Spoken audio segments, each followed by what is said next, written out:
سبيل الدموع سبيل مريح গোসলের সুন্নতসমূহ: ১. ২ হাত ধৌত করা।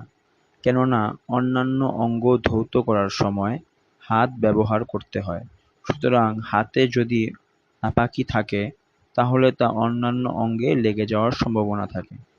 ২. পুরুষ ও মহিলার লজ্জাস্থান ধৌত করা, যাতে এ অঙ্গসমূহের নাপাকি অন্য অঙ্গে না লাগে। ৩.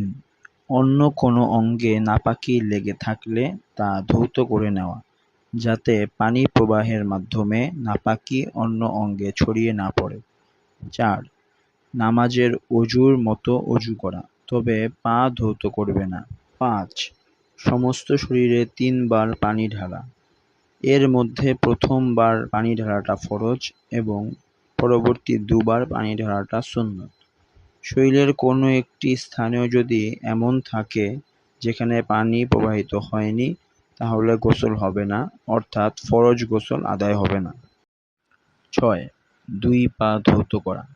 সমস্ত শরীর ধৌত করার পর গোসলের স্থান থেকে সরে গিয়ে উভয় পা ধৌত করবে।